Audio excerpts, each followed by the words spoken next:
pwede mo naman tikman. Ang isip mo ba'y nalilito at di mo maintindihan?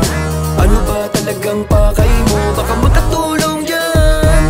Bakit di mo ilabas kung di mo na mapigilan? Kanina pa nakatingin, nakatitig ng palihim. Isang babae marikit, kaakit-akit ang dating. Di makapaniwala na ako lang ang pinapansin. Pinipigil ang kiligin pagtapos niya na sambitin. Jen, samahan mo ko. Gutom ka ba? Kakain tayo. Di binaba ang pantagong pagsabi ko ng patigim. Di makakain ng tahong kundi ko daw bibiyakin. Inilabas ko ang talong sinubo ng walang tanong. Nabilao ka na agad, hirap na siya na lumulungon. Ang sakit sa ulo, umaga na. Nasaan ba ako? Nasaan? Kung ano mang gusto ay pwede mo naman tikman. Ang isip mo ba'y nalilito at di mo maintindihan? Ano ba talagang pakay mo? Baka makatulong dyan. Bakit di mo ilabas kung di mo na mapigilan? Bumiyahita ng pauwi at pagdating tulog agad. Hindi sa alak na lasing porque ako ay sumagat. Pareha siya ng frigider, pinatigas ang hatog ko. Ubus lakas bukog ng penahigo pang espiritu. May biglang tumawag. Hello, sino to? Jen, Oh, patinig ako. ikaw pala yan.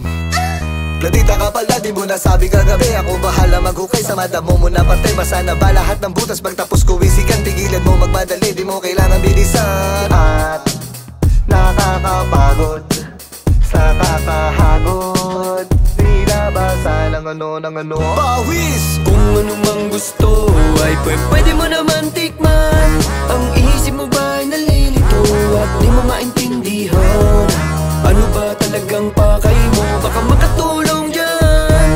Bakit di mo ilabas kung di mo na mapigilan? Tik-tik-tira na may pektus kahit hindi bowler. Ika'y papaputukan kahit hindi siya caller. Parang nasa boxing na ikot na ang corner. Yuyug-yugin kita na parang nasa roller coaster. Jen, saan yung pamunas?